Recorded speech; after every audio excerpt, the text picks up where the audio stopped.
And we are live. Hey guys, welcome to Crypto Talk Now with Max and Larry. We're excited to be here. We have a really strong show for you today and for the entire rest of the week. Make sure you stay tuned. There's so many things to go over. We have an expert coming in on Hex, KryptoKEEF. We have never talked before, but it was suggested from the community that he come on because we were looking to find out more information about Hex, but not just us, also people in our audience. So we're going to get into that. But before we do, guys, let's say hello to Max. Max, how are you doing today? I'm doing great. I'm very excited about today's show with mainly Hex and some of the other topics that we're going to cover briefly. So without further ado, let's have a great show, Larry. Okay, good. So before we get into some things that I'm fired up about, I will say this while people are just kind of floating in here. We did hear back, like I mentioned yesterday, from Shinobi. And I did reach out to Cliff as it was suggested from the community. I had somebody message me, and we are grateful that they are going to join us. Cliff is going to join us on Thursday, and I'm not going to say who else is going to join us because it hasn't been confirmed. So that'll just be a surprise. But Thursday, tune into the live stream. Cliff is going to be on the show on Thursday night. We start at 9 p.m. Eastern Standard Time. And for those of you that are not familiar with us, guys, please do me a favor and smash the like button. If you are here for Hex, hang on because KryptoKEEF is coming on at 9:30, but we have so much to talk about before then. So Shinobi's coming here Thursday night. We've had a lot of requests. I get like 2 or 3 or 4 emails a day from projects looking for us to review. We all know what's going on with the market. So, you know, we kind of have to pick and choose what we want here. But the basic thing is, you know, we want the show to be coming from the people that watch this show. The people that are subscribed to this channel. You guys are in charge of the content that you want to see. So that's basically it. Go out and talk to people in different projects. If you want them to come on, anybody's welcome to come on this live stream. It doesn't cost anything. We appreciate your super chats and your donations. But before we get into all this other stuff, you know, we have a lot of important things to talk about. I have to go on a little bit of a rant. I am a little bit fired up because there was something on Twitter today directed at me and this channel, and it has nothing to do with Max because, you know, I made content. I've made over 100 videos on this channel in regards to Saitama. I didn't get paid on any of those videos. I'm grateful for Saitama doing what it did. It did make a lot of money for a lot of people. I'm sure that people that bought in on the top are also down and maybe lost money if they've sold. But I will say this, you know, somebody complained today. It was the first one I've ever seen. And first, I kind of felt bad because they said watching me, you know, they lost $2,000 by investing in Saitama. So, you know, I feel bad. If somebody's going to watch me, you know, or watch this show and take something that we're saying or I'm saying, and, you know, they're going to go out and run with that and lose money, you know, I kind of feel bad about it. But at the same time, he kind of made my point that all the influencers are saying in the space. Anybody that talks about crypto will always tell you that our shows are for entertainment, for education. You know, right now I consider myself a talk show host, and we try to bring on people that have more knowledge in crypto than we do. You know, Max is knowledgeable, but there's always somebody out there that's specializes in what they do. Like someone today, KryptoKEEF is somebody that's an expert in Hex, heavily invested in Hex. So that's something that we like to do. Now, he said, you know, that I offer bad advice, and that's exactly right. I'm glad he said that because let me just tell you something. Look, you can't come on here looking for financial advice because that's not what this is. I'm going to read you a list. I have a little cheat sheet right here. So right before the show, I'm going to read you this list of all the meme coins that I've lost money in. Okay. And I first discovered these meme coins by listening to some larger influencers. Now, am I going to be upset? I'm not going to be upset and say, you know, that the reason why I lost money was because of these large influencers. That's not what I'm saying at all. I'm saying to you, the reason why I lost money is because I was the one that invested the money. It's all on me. I'm an adult. No one is going to put a gun to my head and tell me I need to invest in something. You know, these large influencers that I first heard about these projects, I didn't, you know, I'm not going to blame them. So, I mean, would you agree with that, Max? You know how it happens? Like people tend to blame YouTubers for their investments. Absolutely. I'm glad you elaborated on it because at the end of the day, you know, let's face it, the popular thing nowadays, and not even not nowadays, it's probably existed since the beginning of time, and that is when things go south, somebody wants to find a scapegoat and they want to blame that person instead of, holding yourself accountable for your own decision making and so on. there's people out there that want to put the blame on somebody else. It's just something that's existed forever. And unfortunately, that's the way it is. But at the same time, that's why we always advise. It's not just our channel. Every other crypto related channel, or heck, even stocks, they're going to do the same thing. We're not financial advisors, but we do try to provide content on this topic in regards to cryptocurrency. And unfortunately, sometimes people feel as though that we're the ones twisting their arm to make a purchase and things like that. And we're not twisting anybody's arm. At the end of the day, people just got to realize, we like to cover certain cryptocurrencies, and some of those work out real well and some of them don't. Same goes for us. Some of the ones that we're in work out really great. Some of them don't. It's part of the game. Yeah. No, I'm sorry to cut you off, but were you saying something? No, it's okay. Go ahead. Oh, okay. No, yeah. I mean, I think we're both in agreement, and a lot of YouTubers would agree with us, probably all of them, that, this is not financial advice. So I'm going to read you a list of 7 right here. So these are all the ones that I lost money in, right? Piccolo Inu, Shiro Inu, or Shiro Inu, however the heck you say it, Zombie Inu, Wolverine, Pochi Inu, Strange Inu, Mononoke Inu. Like, I promoted Strange Inu, and I apologize for that. But, Strange Inu took my lunch money. I lost 2 BNB. I invested in that myself, so it's a total loss for me. And, like, more like they took your breakfast money. You're like, what? You're like, they took my lunch money. You're like, I invested 2 BNB. And when I think of that, I'm thinking from a non-investor point of view, your lunch money, BNB, your breakfast and bed money, BNB. Oh, there you go. Yeah. Bad pun, right? Anyway. Yeah. Breakfast and bed money. Yep. So yeah, I wish it was just breakfast and bed money, but much more than that, 2 BNB. So, so these are all the things. Now, if I am watching, let's say, a sporting event, say I'm watching a baseball game and an ad comes on to try to sell me a truck, whether it's a Dodge, or now they call themselves Ram, right? It's a Ram. I've had all these things. I've had Rams, Chevys, and Fords. If it's a Ram, a Chevy, or a Ford, and I go out to buy a brand new truck, and, I drive that truck, and I drive it, just normally on the road, or, I go crazy with it off-roading, however I drive it, and I blow up the engine or I blow up the transmission, and am I going to go back to the TV network that I was watching the baseball game on and blame them for selling me the truck or advertising the truck? So, I'm not going to do that. That's just crazy. So that's the way I relate it to here. If we're doing promotional videos, or if we're doing this live stream and different people are coming on here and you make the investment, you're all out there grown adults. You decide whether or not you want to invest in something. We are basically just, we do bring you crypto news. So it is a little bit like a news station, but mostly this is marketing. This is a chance to learn about different projects. And beyond marketing is also educational. It's a chance to learn about crypto in general, or how to do something with your wallet. But, I just wanted to point that out. So if we come over here, I'm going to do one last thing, and then we're going to move on to the guessing game.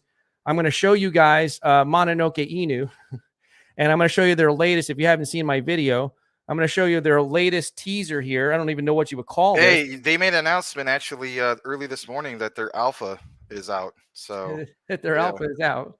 I just want to actually take a moment, Larry, to welcome our guests who just recently guest audience who just recently connected. We got Common Sense. Shout out always to Common Sense. You're always supporting us. We more than appreciate that. And then, of course, everybody else who just recently joined. And then also Steak and Apes. Junkie says, hi. Thanks, Steak and Apes. Appreciate that. So, I'm having a little bit of fun with this Mononoke thing because, I have nothing left except for to laugh at this. I got to get something. I still hold it, but, it's not enough to buy a cheeseburger at McDonald's, or I don't even know. Maybe I could buy a cheeseburger, and that's about it. No, I can't get a soda with it. So, I'm looking at this graphic here. I don't even know what this is. It looks like, somebody that's just taking a dump on the investor. So I just wish they would just come out. Mononoke would just come out one day and make this announcement. Instead of talking about alphas and betas, just say, look, guys, the joke is on you. The joke is over with. Okay, we're not going to play games anymore. We're not going to say this. It's subliminal, Larry. It's a subliminal message. Look what he's doing. He's pumping it up, right? And obviously something's going to be dumped out. They're insinuating a pump and dump. Come on. There you go. Subliminal message, right?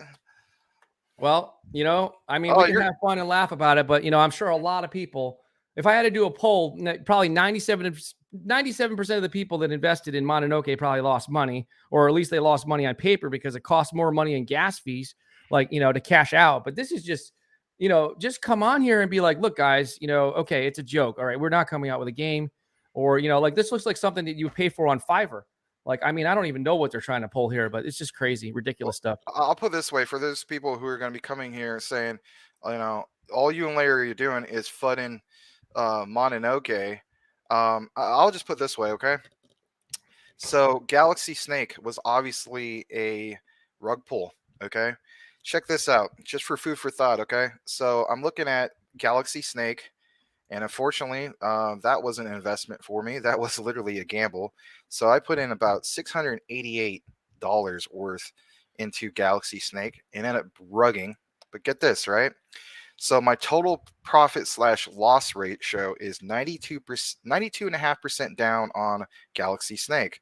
Now get this, when comparing that to Mononoke Inu, I'm looking at that currently speaking, and it says right here that my Mononoke is 98.31% down. So Mononoke is doing worse than that rug pull, actual documented rug pull of Galaxy Snake.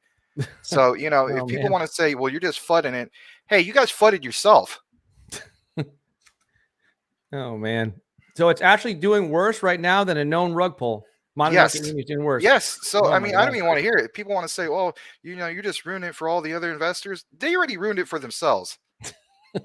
They ruined it for themselves. If you're doing worse than an actual documented rug pull like Galaxy Snake, I'll just leave it at that. You know what I mean? Let's leave In it at the that. old days, and horse racing and stuff like that, if the horse comes up lame and trips and breaks his leg and can't race anymore, they take it back behind the shed and they get rid of it. They off it basically. They just need to be, all right, you just put the bullet in this thing, it's over with. The steak is done. The fork is going to go into the steak, it's done. But they're going to keep prolonging the agony, and Right. instead of just killing you, they're going to just cut off, finger by finger by finger, and it's just a slow bleed. So, And guys, for the record, don't get this wrong. If Mononoke and ends up being like the comeback crypto of 2022 or 2023, whatever, we'll give credit where credit's due. I'll say that much. I mean, come on, let's be realistic here.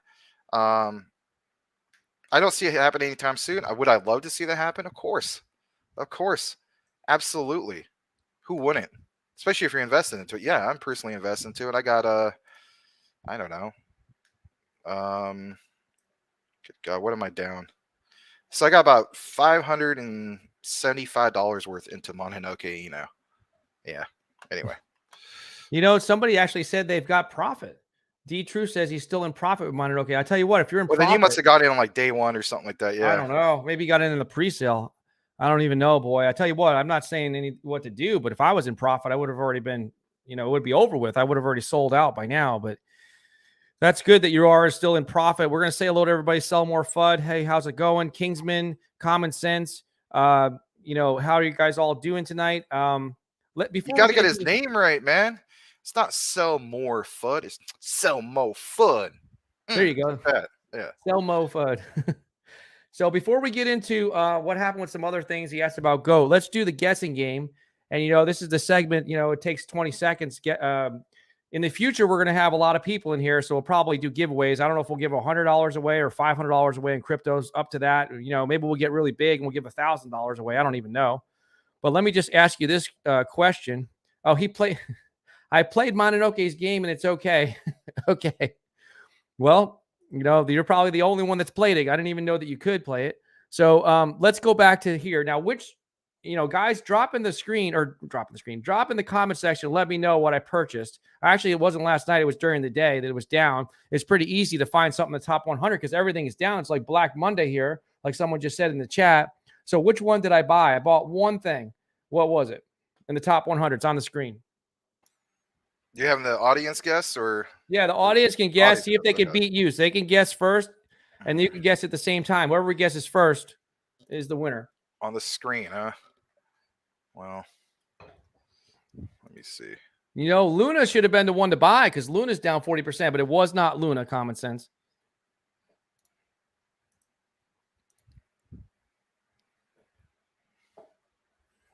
Dang, man. I'm not saying you bought Ape, Ape is super appealing right now. $8.79. And I was going to mention that if we got time to go over this, I was going to, show my watch list, and, back my truck, I guess you could say. Back up my truck It and should have been load up. Hex. Hex is a good one. It wasn't Hex because I'm being greedy. I want to wait for it to drop a little more. But I do want to get into Hex again, and we'll talk about that later. Hex is a good one. I like Hex. Do I get a chance to guess here publicly? Yeah, go ahead. Yes. Um, It's easy. That'll just give it away right there. It's easy. Yeah. Let's see. Oh, CRO. Yep. It was Crow again. Let's bring up the favorites. 21 cents. Yeah, that just made sense.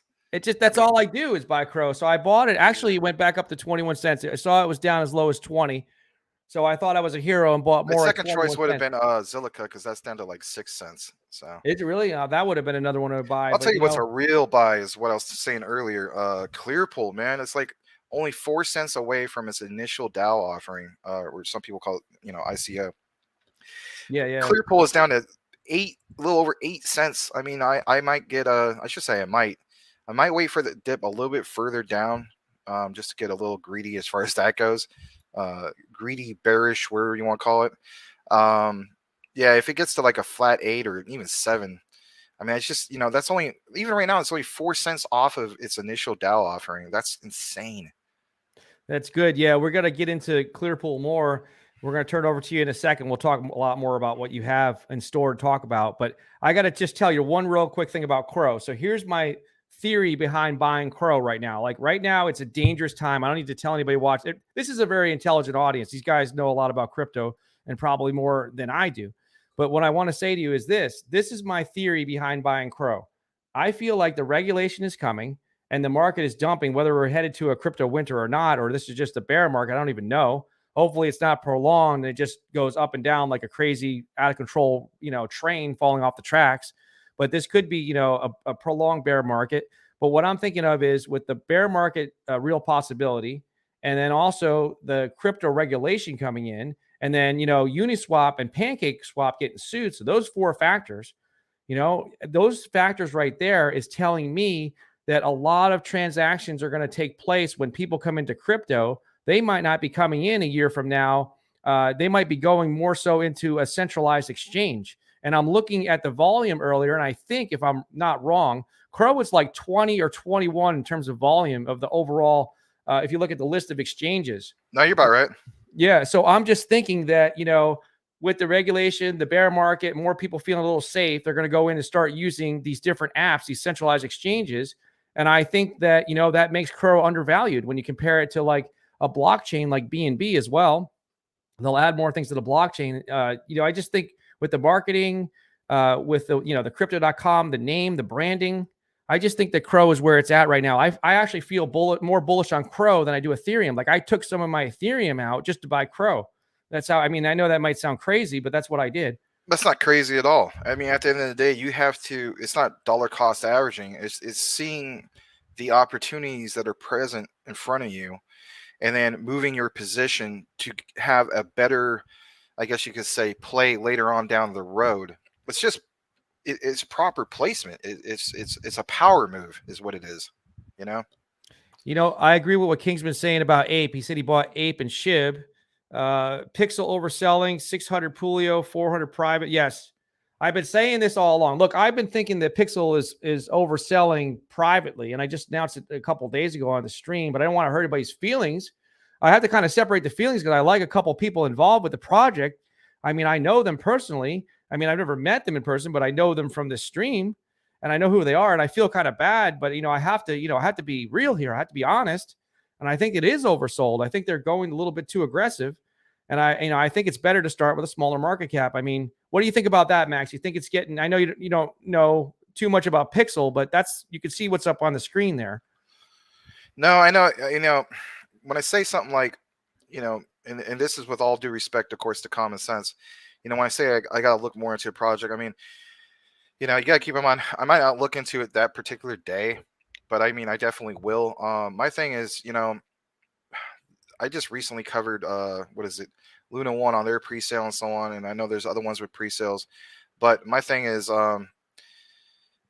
I'm having a little bit of a balance, if you will, of going more towards like, I don't know, I want to say top 300 coins. I'm not gonna say top 100 because that's such, that's so cliche, if you will. But I am moving more towards like anywhere from top 500 to top 300, and I'm trying to stay away from the meme slash token projects for the most part. That doesn't mean I'm staying away from the ones I'm currently invested, like Saitama, Shibnobi, Shiba Doge, all those and so on. It's just I'm more prone to look at the top 500 because why not? Look at these red days, for crying out. CRO, just like what Larry did. Heck, Zilliqa, I'm always giving you guys content, or at least on my channel, I'm giving content in regards to Zilliqa's play in Metopolis, things like that. Shoot, this other one. I'm, not financial advice, but I'm probably gonna wait maybe till later tonight, maybe tomorrow. A few days ago, we were mentioning SLP, Smooth Love Potion, right? SLP is under a cent right now. It's I think it might be like 0.008.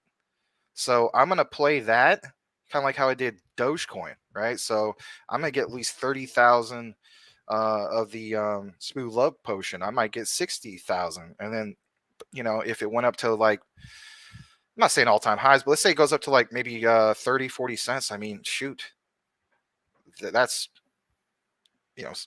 that's gonna be nice to say the least. So, and again, Smooth Love Potion is it's not exactly top 100 or anything like that, but I believe it's, I don't know, top 500. So anyway. Yeah, so we welcome all our guests. Looks like we have some new people here. Trap Gravity is asking about Crow listing on Pulsechain. That's a good question. I'm not really sure because I'm not an expert with Hex and Pulsechain, but that's why we have KryptoKEEF coming in here tonight. He's coming in here in about 8 minutes, and I'm hoping he sheds a lot of light because a lot of people want to know about Hex. I mean, I'm excited about Hex. I don't even invest in it anymore. I got in at 10 cents and I sold off at 13 just because I was trying to make a quick buck. But I realized it's a long-term hold, and I just didn't do that. So I'm being a little greedy, wait for it to pull back more. But I'm interested to hear about their staking rewards and all the good things, because what I'm hearing is, I will tease it a little bit. I'm sure they're going to say it that, Hex in the last couple of years has outperformed, Bitcoin and Ethereum. And, it's got such a high market cap. It just seems like, to me, something that's pretty safe at this time. But, we're going to hear from somebody that really knows what they're doing. Remember, I'm just, I'm not an expert on everything. And that's why we're bringing in the experts for something like that. So what do you think? You think that, you did the research. You did 3 hours of research last night on Hex, right, Max? Yeah, I did. Because I just felt as though I needed to, because the big show today. So but to answer Trap's question, will CRO list Pulsechain? Well, I know that CRO has a certain amount, or Crypto.com has a certain amount of criteria in order to get listed on them, and I think one of the big ones is, if I'm not mistaken, I think Cliff Fettner covered this on Shibnobi, and that is you have to have at least $1.5 billion in volume at some point, I guess it is, or you had to show that you did that in at least a month. I can't remember what it is, but what stood out was the $1.5 billion in volume. So if they meet some of that criteria, then I don't see why they couldn't get listed. Of course, I know there's a big fee. Maybe I'm not mentioning it right. $1.5 billion. Maybe it's the fee's $1.5 million. I can't remember. It's one of the two. But there's a certain amount of criteria. The volume. I know they have to have a certain amount of holders, and of course that big fee, which is I know it's at least over $1 million, maybe $1.5 million. So if they meet all that criteria, yeah, they'll list them. I want to be kind to Trap Gravity. I know he's making a lot of comments here. He looks like he's a big advocate for Hex, and we appreciate that. That's what we want. We want to tap into Hex community because we want to learn more about it. And both of us, Max and I have talked offline. It's something that we want to take a serious look at. And I wish we would have gotten it sooner. But, there's always a good time to get in. And so we want to learn more about it. So we're happy to welcome people that are here from Hex. And also, we'll say hello to 2112 Crypto. Shakedown happens again. Say hello to Miles here. Welcome, Miles. But yeah, so Maximus, where's the message? Oh, yeah, from Common Sense. He wants to know, did you get a chance to look at B-Rise yet? I'm guessing maybe you haven't had an opportunity for that yet. Oh yeah, it's funny you mentioned that. I just actually responded to him. So, Oh, like I okay. was saying to him, no, it's okay. I was mainly researching, more about Hex last night because I was like, we're having quite a few Hex coming on from the Hex army today. Some of you guys call yourselves Hexicans, which, that's pretty cool. Yeah, I like that. Yeah. Yeah. So that reminds me of that one movie Machete with Danny Trejo, where he's like, are you a Mexican or a Mexican? So it's like with Hex, it's like, are you a Hexagon. Hexican or are you a Hexicant? You know what I mean? Like a promo video. So it'd be kind of funny. They should, you know what? Richard Hart should reach out to Danny Trejo, right? To do something like that. That'd be cool, huh? That would be, Anyway, yeah. yeah. I mean, the big thing that I like about Hex is Richard Hart. Seeing him, I like watching his videos. I've watched it, just a handful. And again, I'm not an expert in Hex, but I like that, and I like the fact that they have a strong community behind them. So to me, those are two big things. I kind of compare Richard Hart. I hope that he doesn't, take it the wrong way, but I think he's a little bit like Elon Musk. He's a very charismatic leader. And so I think it's a good thing for crypto. I know some people are not crazy about him. He's very flamboyant and stuff like that, but I think that's what makes him appealing. So, we've got Miles here says Hexico is a beautiful place. So he's obviously also invested in Hex. And also, anybody that's watching the show, guys, this is what's happening. The show is being dominated and taken over by the audience. We asked the audience what they want to know about, and they said they wanted to know about Hex. And I said, okay, well, then go into the community and talk to the people at Hex and find someone that's, that likes to talk about Hex, or maybe an expert, whatever you want to call it. And we'll have them on the show. This is what it's all about. We want to hear from the different communities. We want to hear from people that are invested heavily in these different tokens and coins. And we like them to come on because we want to get educated. And not just us, we're the tip of the iceberg. We want the whole audience here watching to get educated on it. I think common sense is in Hex too. Not to cut you off, Max, but he says, "Welcome, Hex. Can't wait to learn about the project." Well, maybe he's not into it, but he wants to learn. Okay, glad to hear. And then he says again, "We are here for you." Okay, great. So what else can you tell me, Max? We're almost at the time. We've got a little less than about 2.5 minutes before we bring on KryptoKEEF. Sure. The way I look at it is, again, for me personally, not financial advice or anything like. Again, I'm like literally backing up my truck. I'm loading up on some of these that I see that stand out, mainly because the way I look at it is I might not be able to see this again. So I'm just gonna do a quick share screen for like maybe 2 minutes. Here we go. Let me share this with you, Larry. Yep, go ahead. I don't see a pop up yet. Did you push window? Yeah, just a second. I am doing that right now. Oh, you got to do window. Yeah, that's right. Click window and then click the little the picture of the browser, and it'll pop up over here. Oh, here it is. Okay. There you go. So you see my screen? So for instance, like I'm loading up on another bag of Clearpool because it's like only 4 cents away from its initial coin offering. Here is some of my watch list just to kind of give you guys an idea. Again, I'm not saying you guys got to do anything like this, but for instance, heck, if you even did the Anchor protocol, I mean, that was like $1.50 for a while. I mean, Hex Step app that was recently listed on crypto.com not that long ago. That was well over 65 cents. Heck is down to 33. I mean, so it's basically like half. Another one that kind of stood out to me, obviously, is ApeCoin. I mean, ApeCoin. I mean, come on, guys. I don't even have to convince you on ApeCoin. This one I'm kind of iffy on, the Ollie token. It's similar to what I covered a few days ago with what was it? Proof of liquidity, right? So it's kind of like very similar to that, just a different model. IOTEX, man, they just kind of fluctuate between 4 and 7 cents all the time. So I'm not gonna. That's just on my watch. I'm just kind of showing you guys some of my watch list on some of the ones that stood out. I think Kava. My buddy Foxman, he's really into that. He does staking on Kraken. That's definitely a buying opportunity for me. As we know, Miami Coin, man, they were killing it. Yesterday. They were up like 460% for the 7-day chart. Even on currently speaking, it dipped even more. It was up about 258%. We already mentioned proof of liquidity a few days ago. It's at roughly 3 cents, but They're probably running out of time before they come on Yeah, here. But I was going to say, okay, we're just about to bring in KryptoKEEF right now. I'm going to add him to the stream. So welcome, KryptoKEEF. How are you? Hey, what's up, guys? hey, KryptoKEEF, nice to meet you. Nice Keith, to meet I'm you, sorry, yeah. mispronounced that. It's all good. What's up, guys? What's up, Larry? Hey, What's up, not much. Maximus? We're really eager to learn Hey, more how's it about going? Hex. So that's why we brought you on. Hell yeah. I appreciate y'all having me on here. Looking forward to the discussion today. Okay, great. Yeah, I saw that little bubbles chart earlier. That was funny.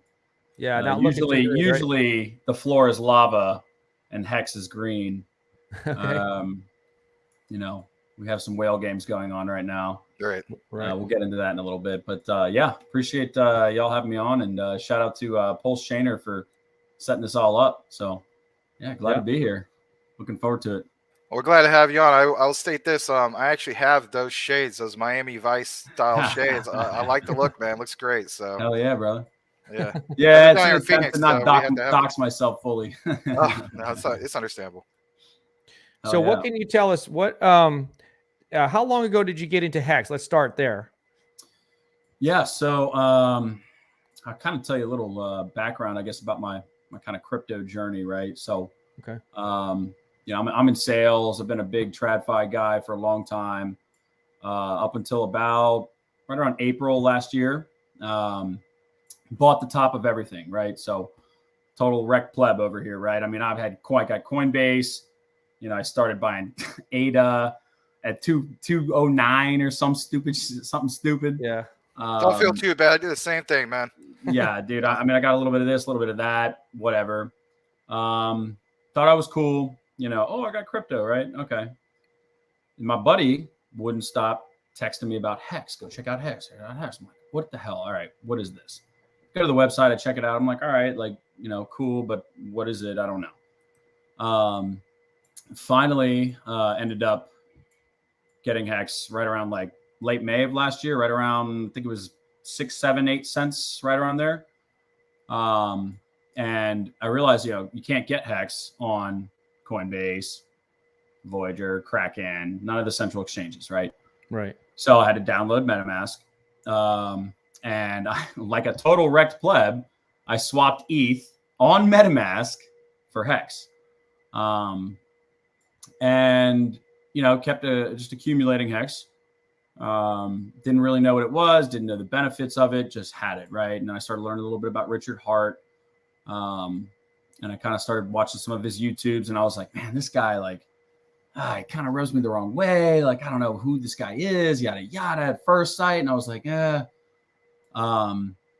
then, you know, as I started to watch more of his videos, I was like, damn, this guy, like, he's actually like got some really good points. Like, he's speaking the truth right now. Like, everyone else is, you know, talking shit, telling us, like, feeding us what we want to hear. And this guy is like doing the opposite. Right. And so then eventually I started looking into it more, as I was, you know, continuing to buy more and buy more. I started selling everything out of Coinbase, just converting everything to ETH like a pleb, and then buying Hex, which Hex is actually paired with USDC. So you're supposed to get USDC and then swap it on like a Uniswap or whatever. Mm-hmm. But I kept swapping on MetaMask, and then eventually he started, you know, this whole Pulsechain thing came around, and I was like, whoa, this looks important. Okay. And so I sacrificed for that. After the sacrifice, I learned that you're actually supposed to stake Hex. The purpose of the token is to stake it, right? So a lot of people don't really realize this, but, you know, if you buy Hex, right, so you're going to, you know, pay whatever the market determines the value of Hex is at the time.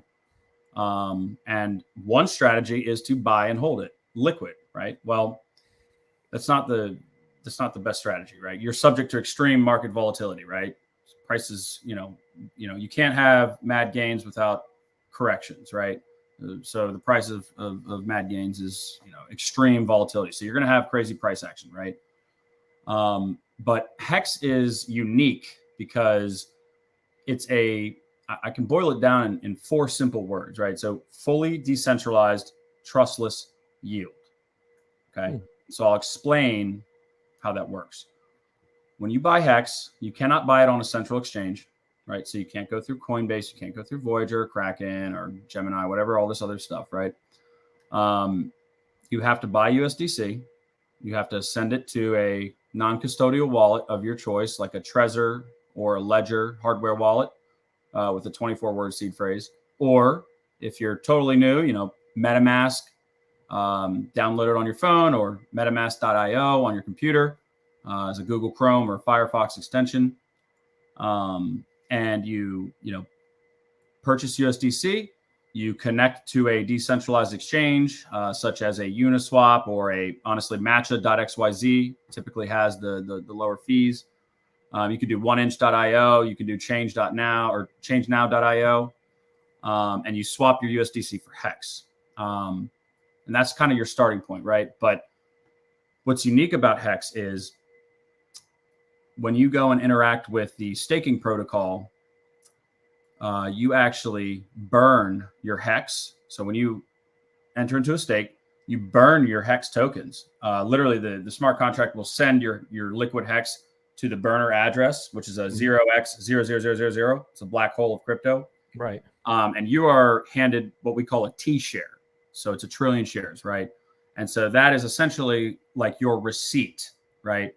And essentially, you as the user get to determine how much you want to stake and for how long. So minimum of 1 day, 24 hours, or a maximum amount of 5,555 days, which is 15 years. And so the APY that you earn, annual percentage yield that you earn during that time, is based on kind of 2 factors, right? Bigger pays better, and or longer pays better, right? So the more you stake for the longer amount of time, the more yield you earn. And so you have this opportunity to hedge inflation because, you lock up your Hex, in a best case scenario, your Hex is worth more when it's newly minted down the road, when that stake is, matured, right? So the smart contract, hands you as the user a T share or multiple T shares, depending on how much Hex you have. Right now, a T share is pretty high. Okay. But essentially, during that term, you are earning additional Hex. You're increasing your principal over time, and you're earning interest along the way, which is all paid out to you in Hex. And so, it can get pretty complicated, but I always try to, make it as simple as possible for a lot of folks. But it is not something to like just, I'm going to go ahead and stake this Hex and think I know what I'm doing. No, you have to actually, commit to your stake. So we have this thing in the Hex community called the truth engine, right? Okay. So when you go and you stake your Hex, if you do not serve at least 50% of that term length, you will lose over 40% of your principal as a penalty. Right. So you lose your principal and whatever interest you've earned during that time.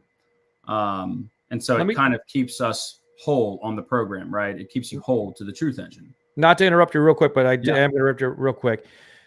Just real quick, what's the minimum staking period, or can you go over the different staking periods? Sure. So you have an option. And again, this is why it's fully decentralized, trustless yield, right? So you as the user interact directly with the smart contract. So there's no middleman, right? There's no counterparty risk. You're not dealing with a third party. You interact directly with the code, and you determine whether you want to stake for 1 day, 24 hours minimum, or a max length amount of 5,555 days, which is 15 years, a little over 15 years, so 15.2 years. Okay. And so during that time, your system hands you a T share. The T share has a daily payout of Hex. Right now, the daily payout per T share is 6.09937 Hex.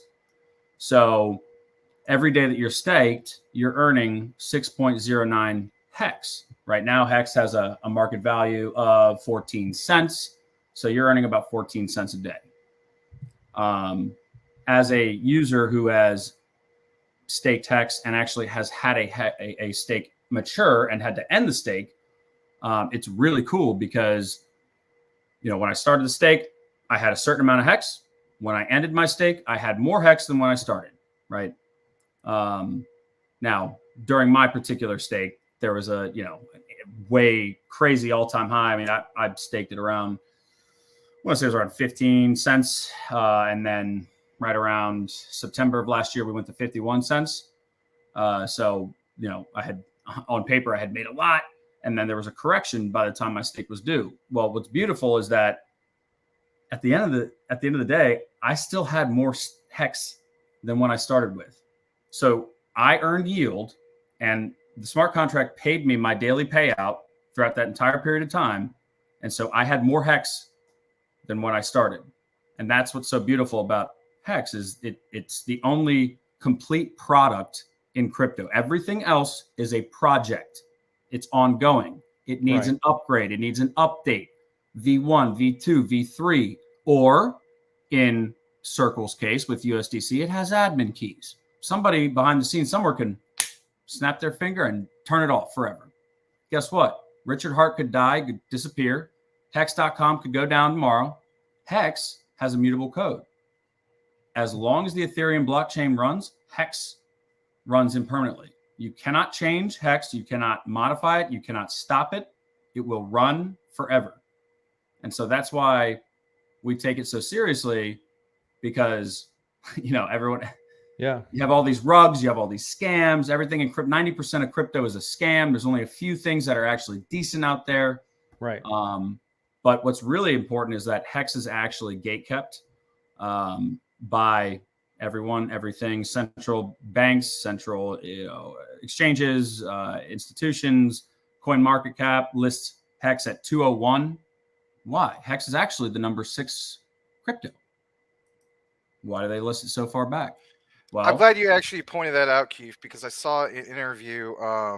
It was like about a 1 hour long interview with Richard Hart, and it was with it was like a format like a news station, if you will. I forgot the gentleman's name. He was dressed in a suit and so on. Anyway, you pointed out the whole thing. Talking about Peter Schiff? No, it was Ryan something or another. I forgot his name. It was roughly about like a year ago on this interview. Okay. But, you know, a couple key things I want to point out that you pointed out, and that was what stood out to me was, for instance, Richard was talking about how on the typical, I guess you could say, crypto project or that's ongoing, that basically people, you know, lend out the crypto, and, you know, if a project is eventually going to go to, well, there's banks or projects or anything like that, they can go to zero. And it's because too many people too many holders are lending out the crypto, and he was basically discouraging that. He says, with nice thing about Hex is it's promoting more of the staking. I want you to touch bases on that just for a little bit. I know you mentioned it before. So when I was looking into this last night, like deep last night, you know, one thing that stood out, of course, was the 38% APR. Do you have to lock up APY? Sorry, APY. Okay. Yield. Yeah, it's yield. Annual not percentage interest yield. rate. Yeah. Okay. Yeah. So do you have to lock up your Hex for, let's say, 5 years in order to qualify for the 38%? And then if that is the case, what about for those who do like the longest that you mentioned, you know, the 5,555 days was at, 15 years. Do you actually get more than the 38% for the maximum of 15 years? I was wondering if you could just elaborate on that for a bit. Yeah. So again, that kind of goes back to the bigger pays better or longer pays better, right? So if you can't necessarily afford to earn, if you can't necessarily, because right now, let's think about it. 1 T-share, okay, which remember, T-shares are what give you a daily payout of Hex, right? There's 6 Hex every day that gets paid out to anyone who has a T-share. 1 T-share right now costs you 21,700 Hex, which has a market value currently of about $3,086, right? So not everyone can afford $3,086 to stake for at least 24 hours. Because again, remember, it's either longer pays better or bigger pays better. So if you can't afford to necessarily, put $3,000 into Hex and stake it for at least a day or two, you could take a less amount of Hex, let's say 1,000 Hex, and you could stake that over a 10 or a 15-year period, and you can get that T-share equivalent because of the duration of the stake, right?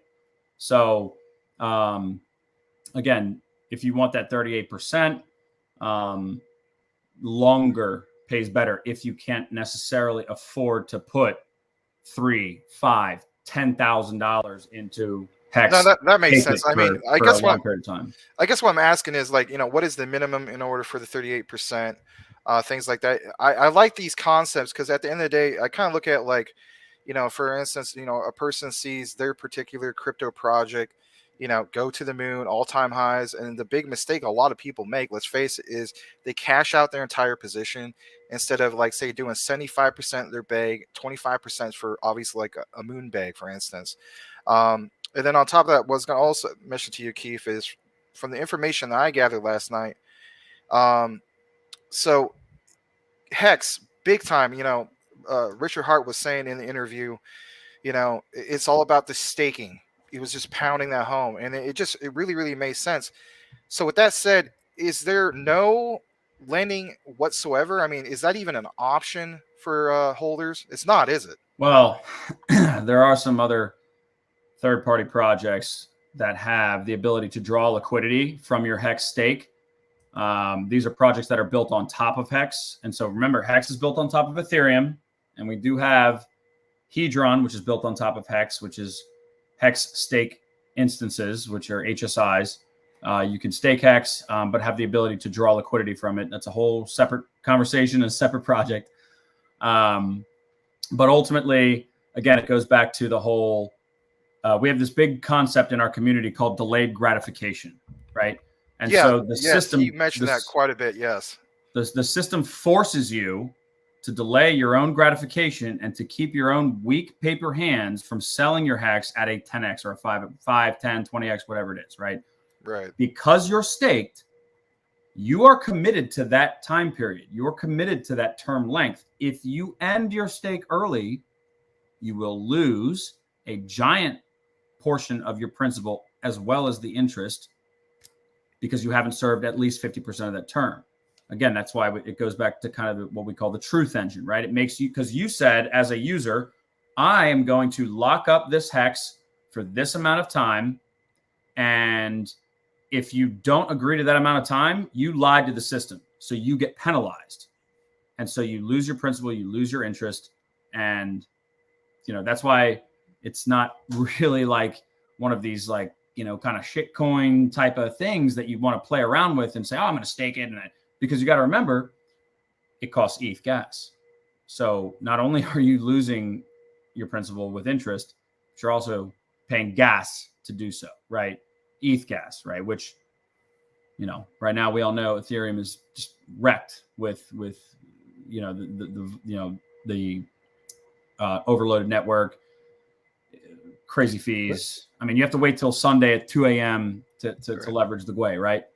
So, yeah. Let me just jump in real quick. I don't mean to interrupt you, but I just had a quick question. So Pulse chain, I guess PulseX, I think it's the same thing. That basically gives you copies. Two different things. Okay. Yeah. So Pulse chain, that's also built on Ethereum, right? And that's is that basically? No. So Okay. Because Hex. Okay. So one thing you have to know is Hex as a smart contract is extremely block intensive. Okay. Because you have all of these wallets, these addresses that, interact with the staking protocol over long periods of time. So remember, there's Ethereum produces some 45 blocks every 10 minutes, right? So you got to think about if Hex is staked over a 10-year period, that's a lot of, blocks for that one wallet that represents their stake. That's a lot of processing power from a network perspective. And so what happened is Hex became so expensive on Ethereum to really leverage the system, because ideally what you want to do is you want to build out what we call staking ladders. Okay.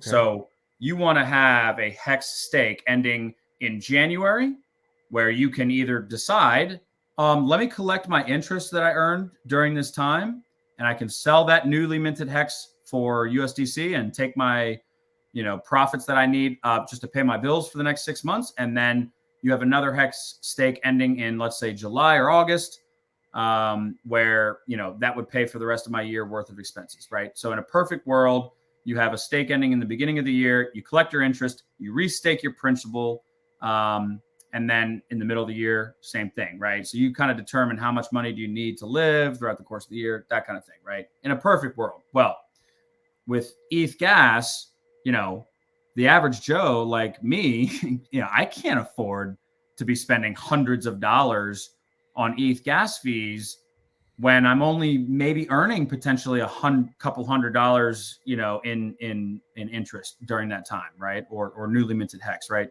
So it's not dollars that you're actually earning; it's new Hex that's minted. And so that's the big thing about Hex is it's a better version of Bitcoin, right? So with Bitcoin, buyers will buy Bitcoin and they'll hold on to it, right? But in reality, the fees are paid to the miners who are keeping up the general consensus network, right? So Hex, instead of because again, Hex is proof of stake. Hex rewards the staker class for locking up their Hex for that period of time and holding the price of Hex up. But because ETH gas has gotten out of control over the last, year and a half, 2 years, Richard Hart, the founder, said, "Hey, Vitalik, you don't want to play nice. I'm going to fork your network. I'm going to create a better network." Right. And so Pulsechain is a fork of Ethereum. Okay. And it's not just, there's been other forks of Ethereum. Yeah. This is not just any fork. This is the same Solidity code as Ethereum. Okay. But with a few lines changed to now we are moving from a proof of work, which is Ethereum. It was a proof of work, right? You have all these miners holding up the network. The general consensus network is held together by all these computers, processing all the blocks, validating all the transactions, to now proof of stake. It's a proof of stake, proof of work hybrid model. We have 33 validators that are actively running nodes on the network today, holding the consensus network together. Those validators, 33 of them, Ethereum launched with 32, so 33 is kind of like a stick it to Ethereum. Those validators are holding the network, holding the general consensus network together. Those validators are rewarded with Pulse, which is the native token of the network.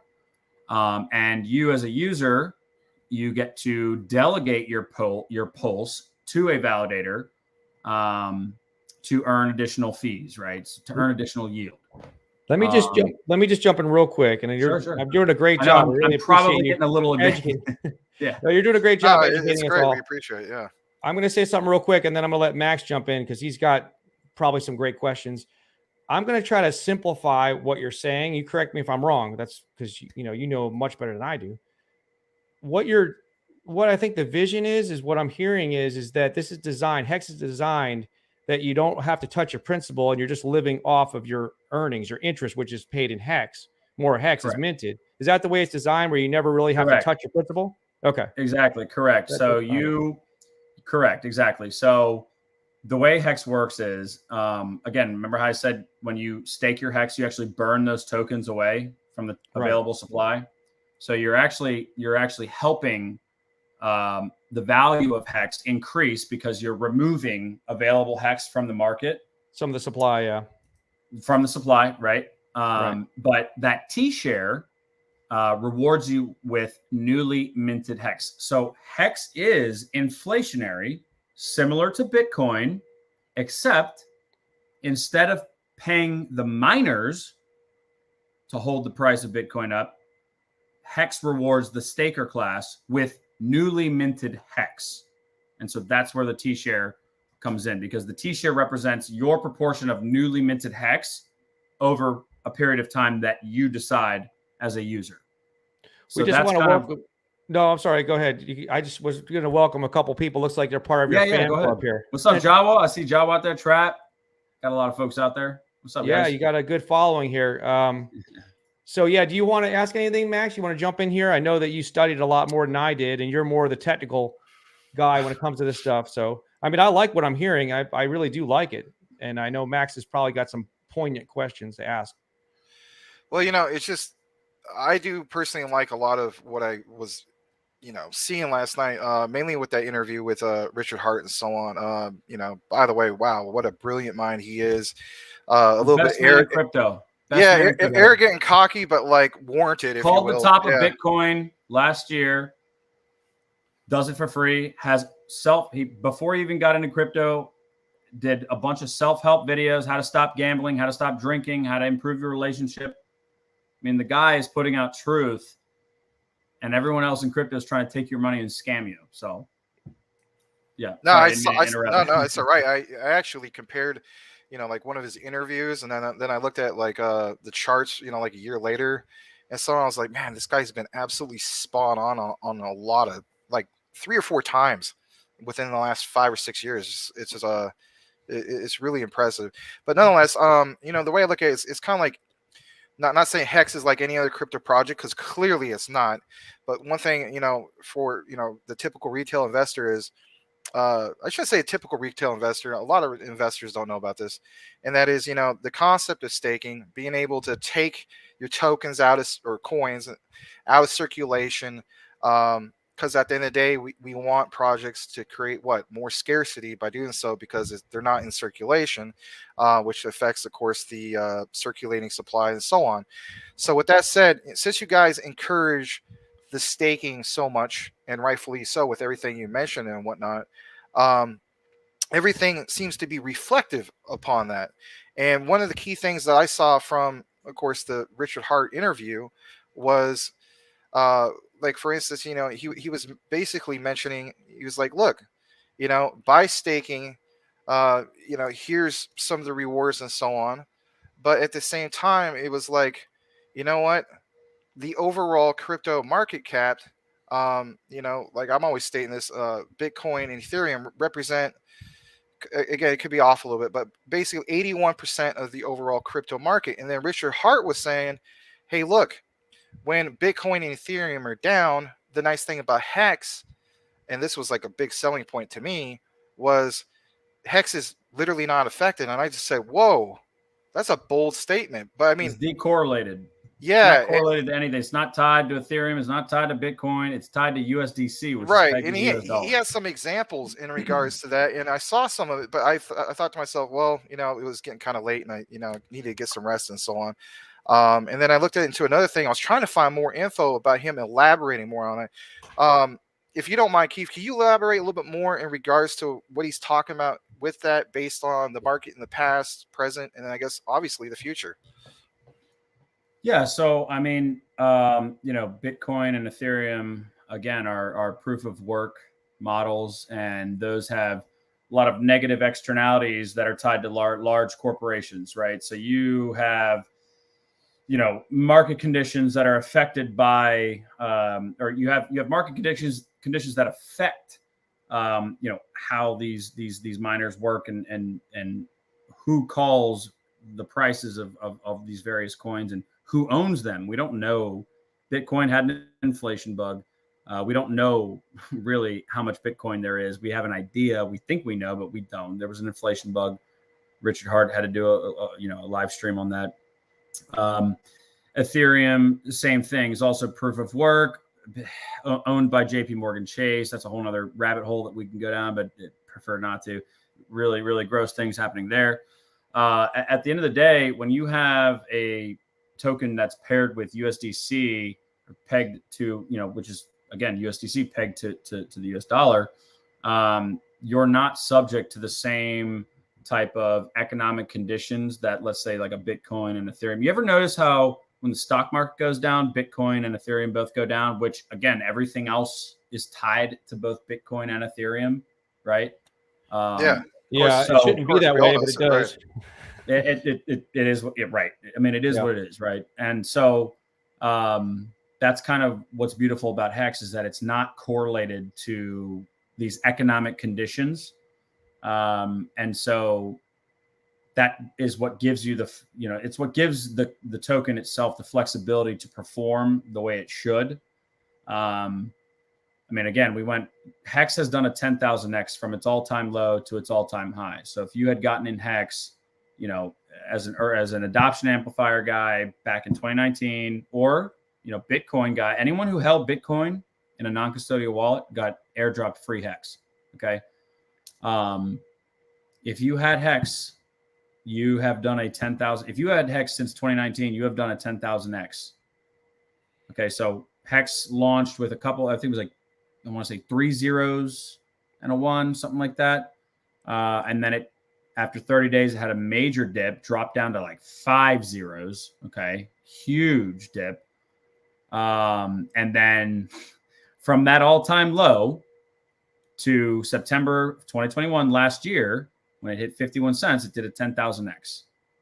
Okay. How many other cryptos have done a 10,000x? Well, Bitcoin has, Ethereum has, not a lot of others. Now, you have cryptos that have done thousands of X's or hundreds of X's. If you look at the average of all the layer 1 blockchains that have launched in the last couple of years, they've all averaged, in less than 700 days, they've all averaged 650X, right? Same thing with decentralized exchanges, which are also relatively new to the market, only been around a couple of years. Uniswap, PancakeSwap, Trader Joe's, SushiSwap, they've all been around only a couple of years, and they've done hundreds of X's, right? But what's nice about Hex is that it's not correlated to what the rest of crypto is doing, right?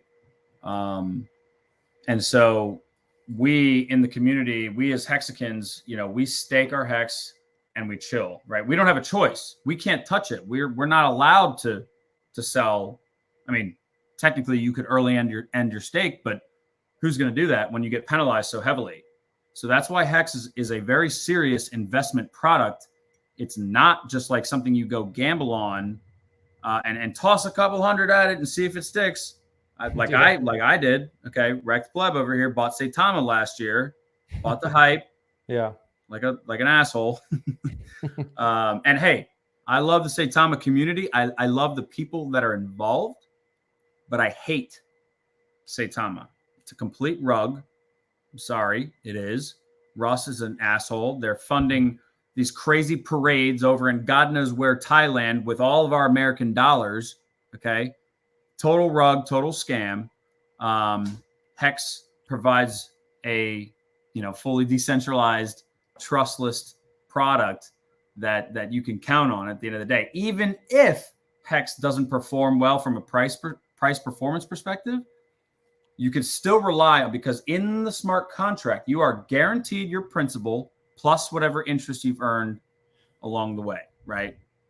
So even if you bought at 12 cents and it went to 51, but it went back down to 12 or 13, well, you're guaranteed your principal back plus whatever interest you earned during time. And again, this is all paid in Hex. At the end of the day, it works.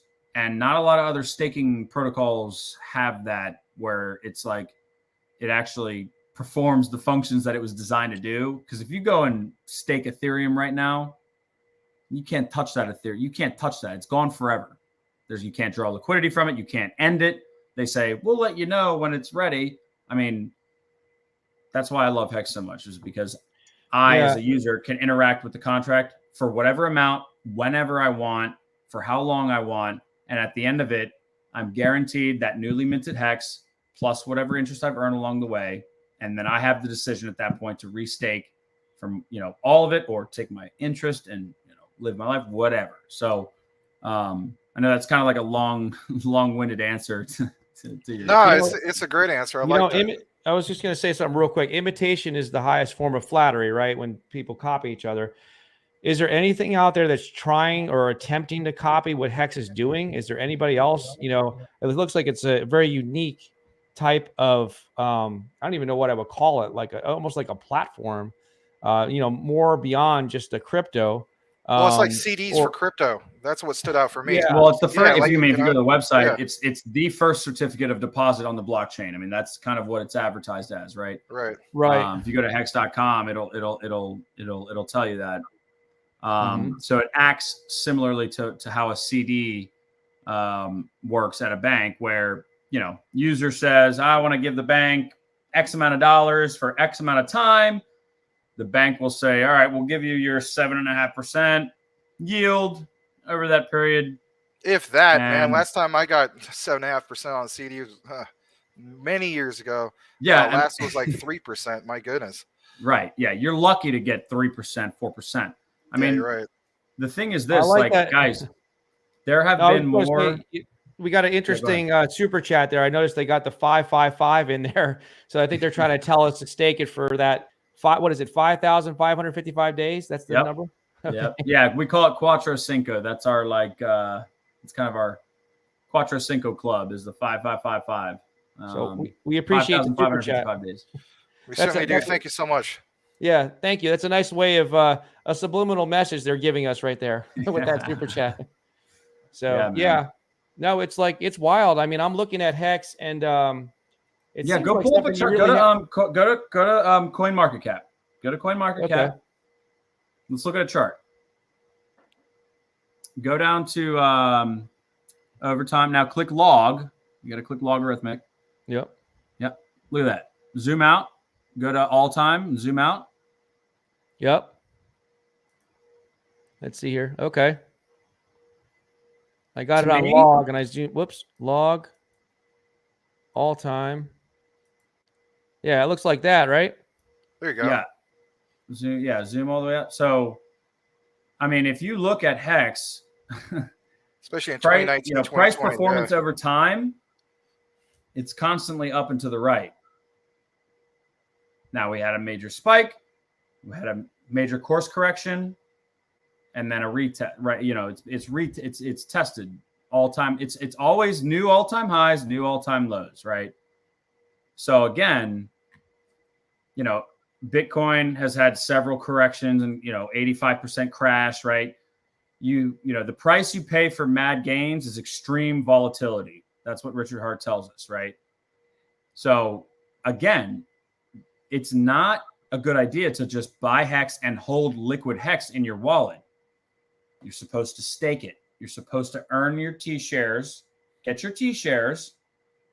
Your T shares are those are what pay you out newly minted Hex over time. The other thing I forgot to mention too is that Hex is capped. It has an inflation cap rate of 3.69%.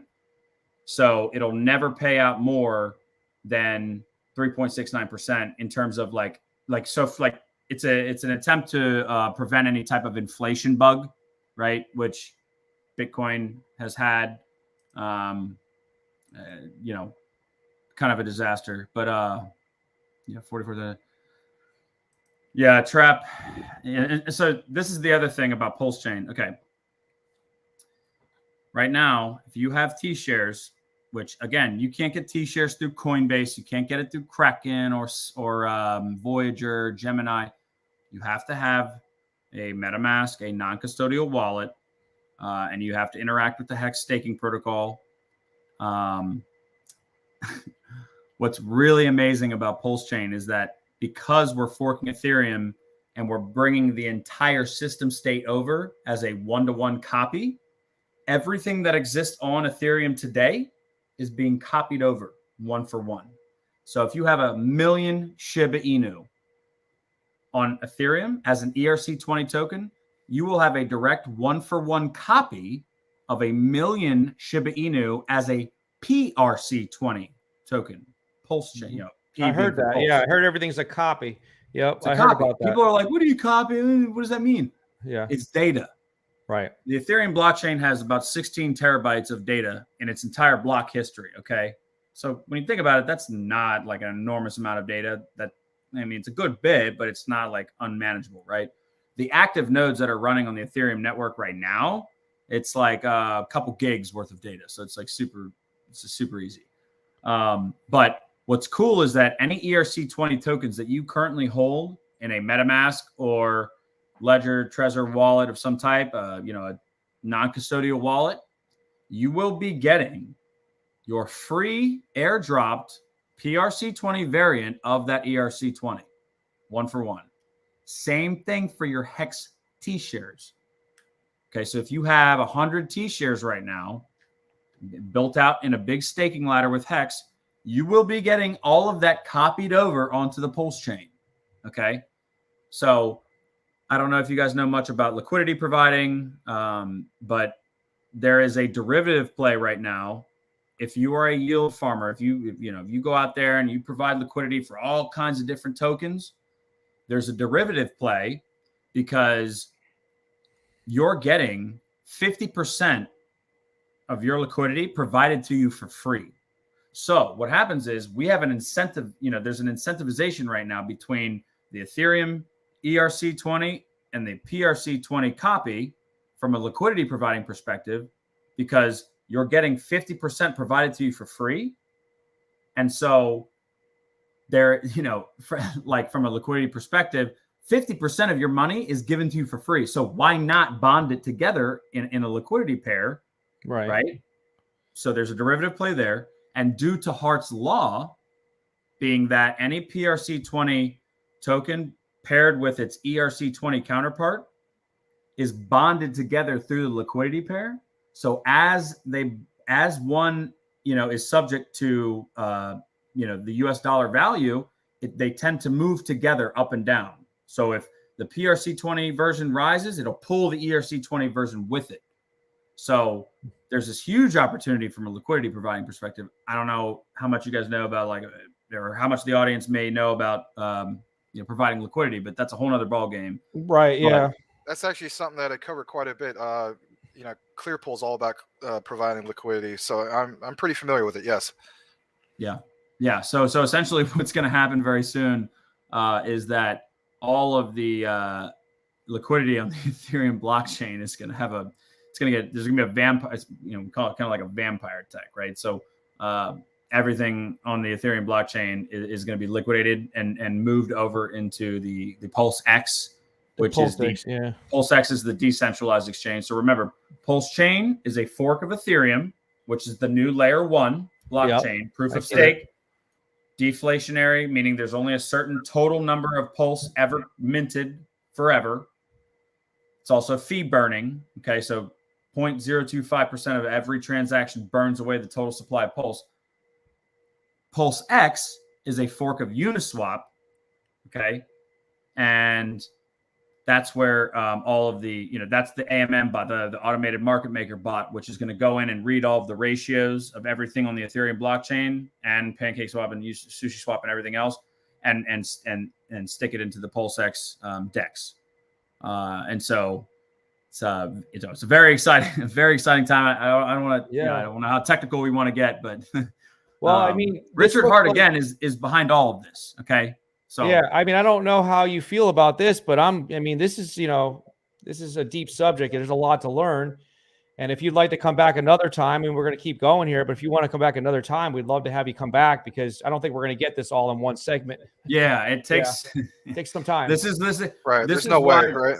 Yeah. We're very involved with crypto 101 stuff. And I'm not just talking about buying and holding coins. We're talking about very advanced shaker and mover type of things that are happening here. Right. And I say we, all of the Hexagon community, anyone that follows Richard Hart, that, buys and stakes Hex, that may or may not have sacrificed for Pulse Chain, may or may not have sacrificed for PulseX. We're heavily involved in it, and it kind of forces you to really learn, a lot about how DeFi works, because that's the future. If you look at the total value locked in decentralized finance from August of last year until January of this year, it was about 43 billion last year in August to January, $250 billion in total value locked. What does that tell you? That tells you smart money is moving into DeFi. Okay. Money is like water. It's going to flow and pool and collect at its lowest point. And so when I see 40 billion to 250 billion, almost a how many X increase of, you know, what's the percentage increase on that? I don't know, whatever. I think to myself, okay, there's a lot of guys who have a lot of money who know what's going on and they're moving in that direction. So, you know, it's kind of exciting stuff. Yeah, it is interesting stuff. The sacrifice period, that's over with now, right? That we've gone past that. Okay. Correct. And so now I understand what you're saying. It's going to sound like it's going to be like a vampire just sucking everything out of Ethereum. Are they doing anything? Is Hex doing anything with the other blockchains? I mean, BNB, nothing like that. This is all just everything ERC20. No, because remember, Pulsechain is a fork of Ethereum. Right. Anything else that's nothing else other than ERC20 tokens are getting. Now there are, again, this is where I would probably lean on some of my other guys. There are some ERC70. There's some other like little, you know, intricacies there. But nothing on Binance, nothing on Solana, you know, nothing on ADA, fucking ghost chain that is. Yeah. You know, AVAX, Tron, none of that is getting copied. It's only ERC20 tokens that are getting a 1-for-1 copy onto the Pulse chain. That's something, yeah. Max, what do you want to jump in here with to ask KryptoKEEF? By the way, everybody, thank you for just joining us. If you just joined us, and if you do us a favor, just smash the like button so we can get this out to more people on the record. Yeah, absolutely. Thanks for everybody, of course, who just recently joined. If you have recently joined, again, we're with Keef in regards to PulseX and just the hot topic of Hex in general. But nonetheless, you know, Keef, what I was going to mention, you know, earlier is, for instance, you know, so for instance, all this taken out of circulation, you know, say somebody comes back in 5 years, let's say, I don't know, you have multiple whales, for instance, come back in like 5-10 years. And then, I don't know, let's just say hypothetically, you get like 20 whales, right? They want to be rewarded for what they got and so on. I guess you could say, is there going to be enough price movement in regards to just them like, you know what, I'm taking this out, and depending on, you know, if Bitcoin and Ethereum are doing well and so on, I guess what you said earlier, that doesn't really matter. But I mean, I just wonder about things like that. If you just would like to elaborate on, you know, like whale activity or whales that basically stake long term. Yeah, in regards to this. So we actually just had there was actually just a Hex stake that ended. I think it was today. It was I think it was 1 billion Hex staked. It was like something absolutely insane. It was like 142,000 T-shares, something absolutely astronomical. Wow. It was like $160 million, right? That had just ended.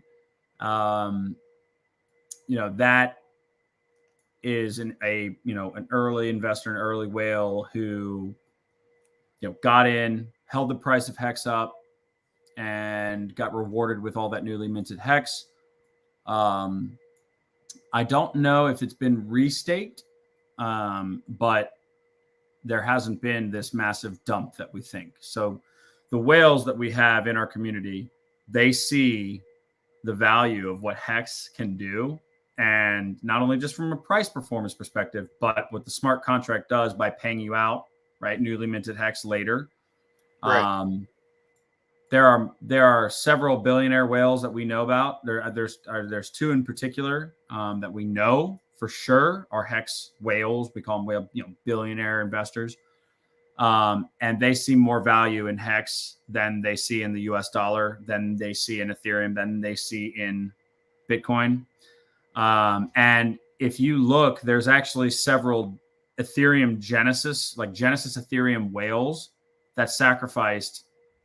The number one sacrifice for Pulse Chain was, I want to say it was $37 million.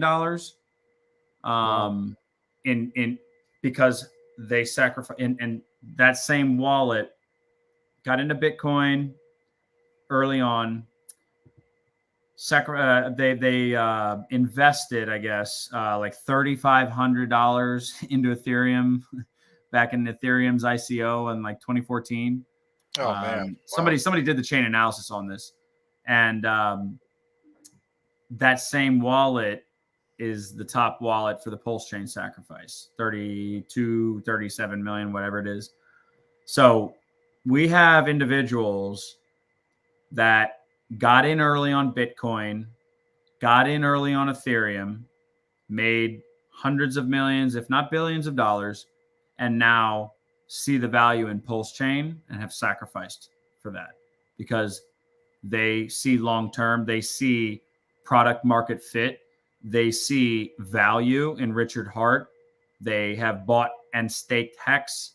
There's other whales out there that have, there's other, you go look at the top 5, or top 10 liquid Hex holders, and they're not earning the same amount that the whales are earning by buying and staking Hex. I'm glad that you pointed some of that out and of course answered my question in regards to that. We'll get to this question real quick of Miles, where he says, Keef, explain how T shares get burned. But before you answer that, my attitude basically when it comes to any crypto project is, at the end of the day, you do want to follow whale activity. A person that just bases everything on, let's say, FUD or negativity and so on. And it's like, at the end of the day, follow the whale activity. And some of the things you mentioned, I'm going to definitely look into. I believe what you're saying, but at the end of the day, just like all of us, we actually like to see that. And I'm going to follow up on, of course. But go to the Pulse chain sacrifice website. Yeah, look at the wallets who sacrificed. Go do the chain analysis and see what they did. These are long-term holders. That's impressive because at the end of the day, it's like as an investor, you want to see those things because, whether somebody's flooding a project or, the market's down for this reason and so on. At the end of the day, it's just like, man, if guys with the big money are getting involved in these particular projects, then that discussion is just stopped right there as far as I'm concerned. So yeah, I definitely will. Look, and Collector, shout out Collector. It's my boy. He's on our spaces. Love that guy. Voice of reason always. Very good dude. Should go follow Collector Mine.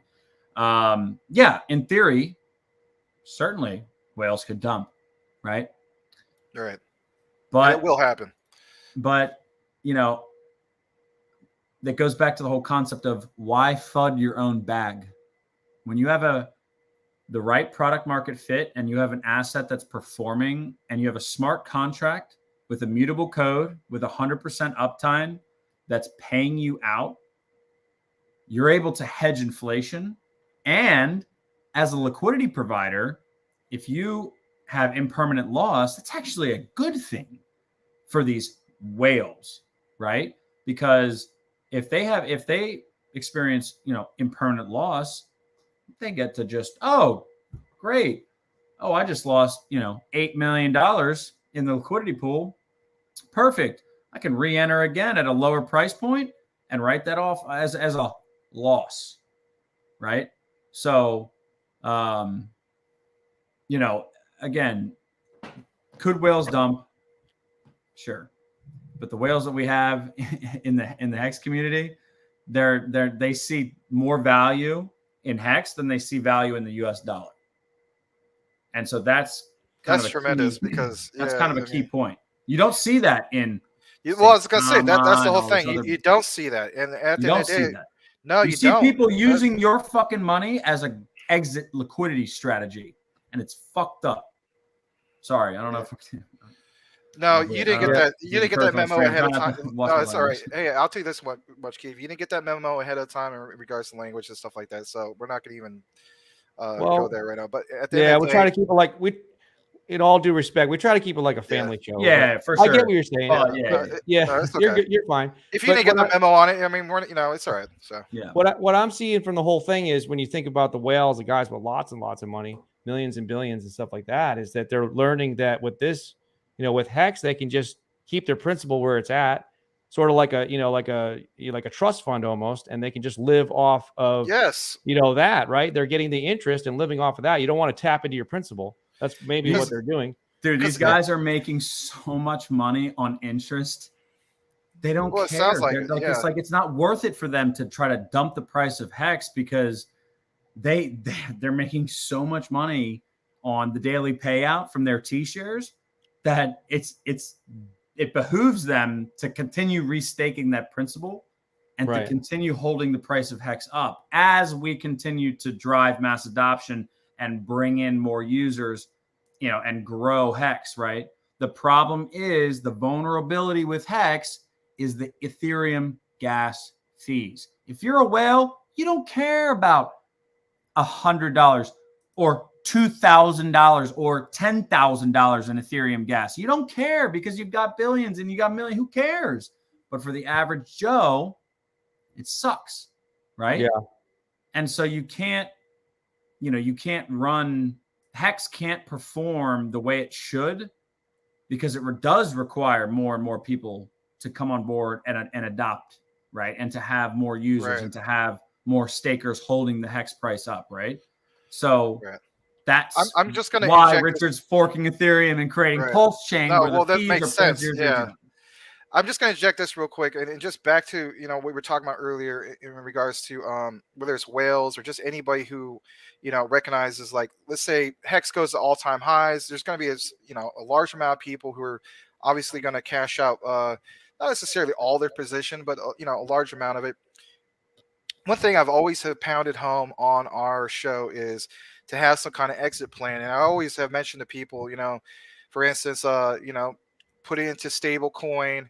Try to earn as much interest as you can. Like a couple of them, that I point out was like, ANC Anchor 18%. The one lately is with Tron's US double D stable coin, the 30%. But when you come on our show and you mention basically that you have whales who aren't doing that because they, see the power of Hex, that tells me, wow, I really need to retake another look into this because that's tremendous. I mean, not having to move your assets from one area to the other. I mean, that right there means, well, there won't be a fee for that. And, so it's like, it's just, it's super impressive to hear some of this. You don't like the pump and dumps anymore, Max? You don't like the guys that are just you don't like the rug pulls and the exit liquidity that everything else in crypto is?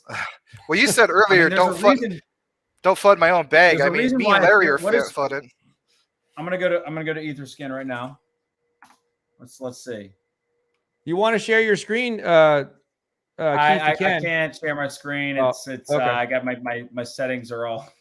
Yeah, that's fine. They don't allow any of that.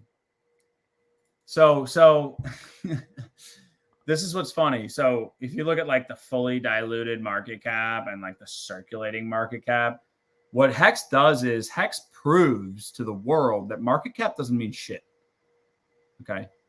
It doesn't. I'm sorry. It doesn't mean anything. That's okay. You're fine. We get a little excited in Hexaco. I know you guys are passionate. I like the passion. I do. I really like it. Yeah. But I mean, there's a max total supply of 581 billion Hex. That doesn't mean that 581 billion Hex are, available to purchase right now. There's only 25 billion Hex that's available, right? The reason is because the majority of Hex is locked into an OA account, an origin address, right? Which if you go look at the origin address, it has done exactly what it has been asked and required to do by the smart contract since the beginning of Hex. And people say, yeah, well, Richard is the OA. No, he's not, right?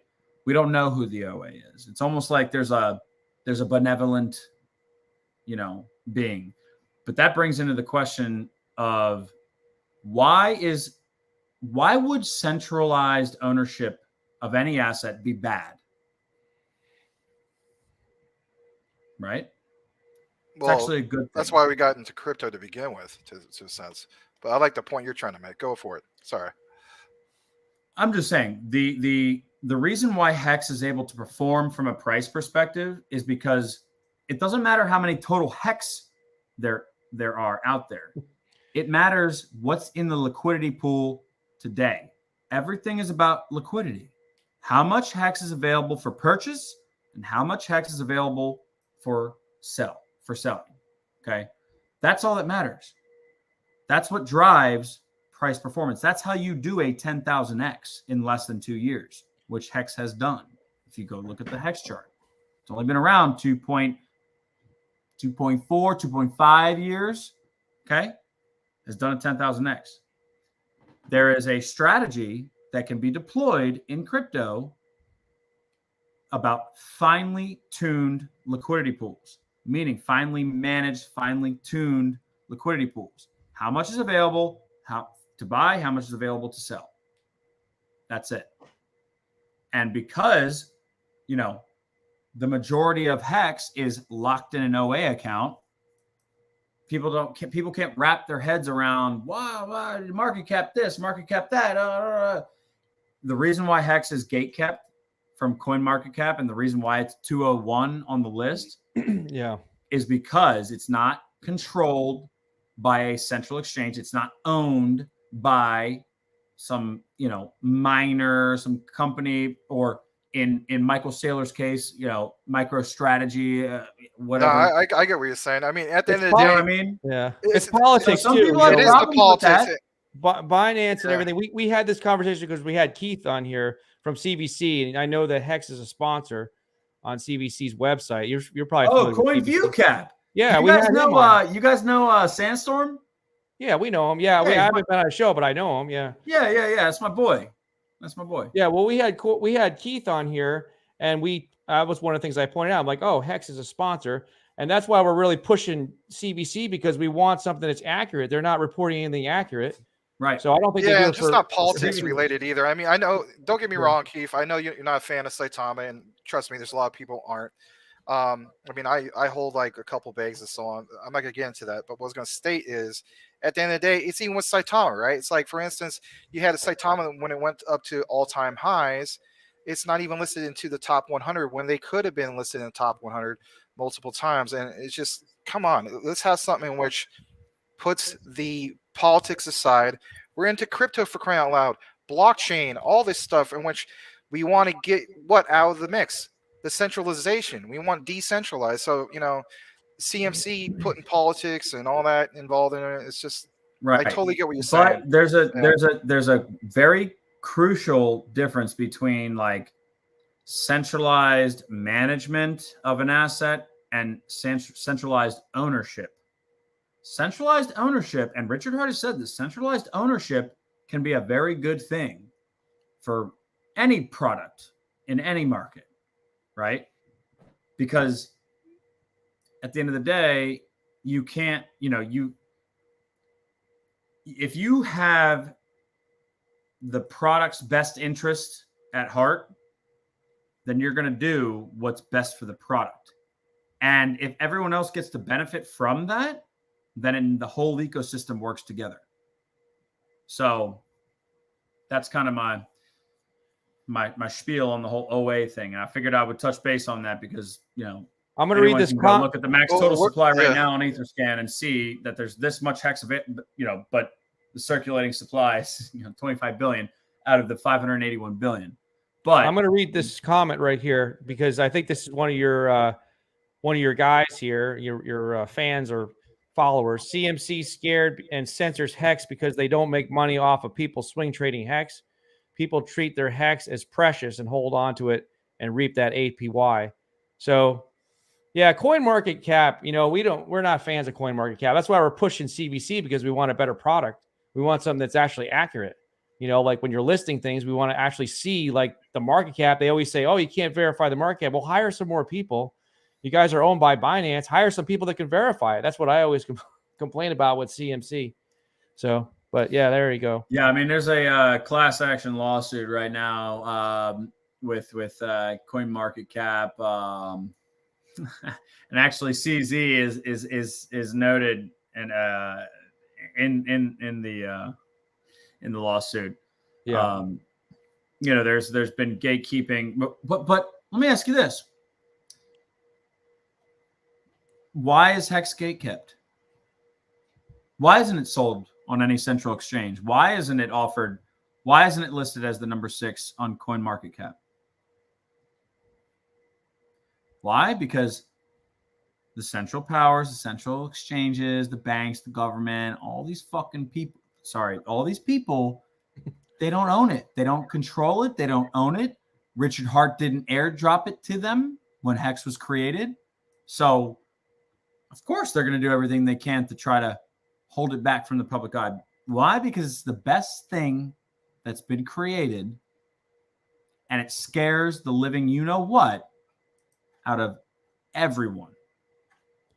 Because it breaks the rules. It breaks everything that these banks, these governments, these central exchanges want you to believe, that they're the ones that know what is going. We're the ones who control the order. We know what the spreads are in the order book. We're the ones who say what the ratios are. No.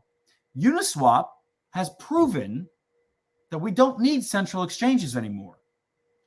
Right. There's a new article today. I just tweeted it out earlier about Uniswap having more liquidity than all the major central exchanges. What do you think is going to happen with in Uniswap than all the central exchanges? Oh, that I believe proves that technology, the AMM bot, the automated market maker bots that go in and read the ratios between every value of every crypto based on the US dollar, there's more liquidity in Uniswap than Coinbase. I can totally believe that. It's crazy. Well, I mean, just with all the onboarding of new projects alone, yeah. What do you think about the lawsuit? Sorry to interrupt you, but I want your take on the lawsuit on Uniswap and then PancakeSwap. What is that going to be a threat, or they have so much money they're going to be able to fight it off? Uniswap's in New York, right? So they have to play by the rules. This Uniswap lawsuit thing is news to me. That I have not done enough DYOR on that yet. Okay. The lawsuit I was referring to is particularly about Hex not being listed appropriately based on market cap. Right.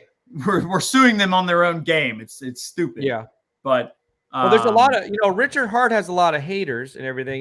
What do you think it is? Because he's flamboyant, he likes to get in people's faces and show everything. I mean, I like it. I like the energy. It's because he speaks the truth. He speaks the truth. They don't like to hear the truth. Yeah, he scares the living crap out of people. Yeah. Even the interview I saw the other night, right? It was like at the end of it, I mean, the guy who was interviewing him on a quote unquote news broadcast, he was like literally speechless. All right, well, that was it for interview. We're gonna cut to commercial type of thing. It was just like, what just happened? I'm seeing some of these. This chat is hilarious right now. Yeah, shout out to Orca, Crypto Curricula, Jawa, Collector, Terrafin, Trap. These are all really funny, really great people. Love them all. Rothschild slaves are losing control. Yeah, that was the one I was just laughing at too. Oh, dude, it's good, bro. It's so true, dude. It's like, it's so. We're breaking the rules. Okay, we have, our made up fake internet money is better than the government's fake made up internet money, hands down. Why? Because the software can be verified. The blocks on the blockchain can be verified. It's better than this trash money ledger system with counterparty upon counterparty verifying all these different transactions from your bank to the merchant processor, the grocery, to your credit card company, to Visa, to you. Okay. Counterparty risk everywhere. And with blockchain, with crypto, it's you and the chain in a perfect world. I'm talking about not centralized exchanges. I'm talking about DeFi in particular. Yeah. So it turns the table on everything, right? And that's what scares the powers that be about Hex, Richard Hart, and now Pulsechain, PulseX. They're scared. They're going to gatekeep. They're going to prevent this from getting out as much as possible. Why would you not promote a coin that has done a 10,000x in less than 2 years? I agree. To me, to answer that question, it just seems like it's a threat to their own narrative. It's a threat to the existence of what they do. Right, a threat to their Software own can narrative. do Their narrative what is central this. exchanges can do better. Your narrative is totally something different from theirs, and they look at it as that's too radical, and they want to suppress that. So, right, they're scared. They don't control it. They can't manage it. They don't own it. They can't manipulate the price. They can't buy it up and sell it down like Michael Saylor in his micro strategy crap. You know, they can't do that. Okay. Yeah. And there's a lot of people who think Bitcoin was, actually created by the CIA, and that goes in a whole nother wormhole. That's a whole nother concept there. But then there's another concept that Richard Hart might be Satoshi. Richard Hart could have created Bitcoin. That will be something. That's a whole other wormhole. Yeah. But I'm going to say no to that based on off of the interviews I saw with him. Because, I mean, at the end of the day, he's mentioning what when it comes to Bitcoin? He says it's not innovative. It's not advancing with technology. So that would speak against everything he represents with Hex. Because I'm thinking, well, if it's not innovative and it's going against the technology curve, right, then no, he can't be connected with it. But I see other people's theories, Right. Yeah. I mean, originally Hex was actually called Bitcoin Hex at first. Oh, okay. And then, he dropped the Bitcoin element of it. And if you think about it, he didn't want to tarnish the name, so he got rid of Bitcoin. Right. Well, I know he was into Bitcoin early, wasn't he? That's how he kind of. Oh, dude, Richard was mining 50 BTC a day back in 2012, 13. Yeah. Wow. He wanted to make something better, though. Yeah, Richard Hart retired when he was in his late 20s, multi-millionaire, ran multiple businesses. If you look back into it, I mean, a lot of people are like, oh, that's shady, gross. Like, it's not illegal. It's a gray area. But I mean, he was into everything from stereo audio systems for cars to sex toys to mortgage lending. I mean, I saw that. Yeah. He was into a bunch of different stuff, and people are like, oh, he's a scammer. No, he's not a scammer. He had some, spamming allegations when email spamming back in the day wasn't even technically illegal yet. Right. You know what I mean? Yeah. Max and I are both, we've had all some that's experience. Been debunked. It's nonsense. People want to hate. They want to throw shade. It's like, they don't want to do their research. They want to go to Google and they type in Richard Hart, and the first thing they see is a scam, or he's a scammer, and this, that. And it's like, but you don't take the time to go watch his videos and learn from him and listen to what he says and go verify that information. Yeah. Were you going to answer that, Larry? You were going to say something? No, I was just going to say we were both, we have a mortgage. We're both from the mortgage industry in the past. So we were mortgage brokers. I think maybe Max was more of a loan officer, but yeah, we're familiar with that industry. And I think I read that or heard that Richard Hart. Were you guys writing ninja loans? What's that?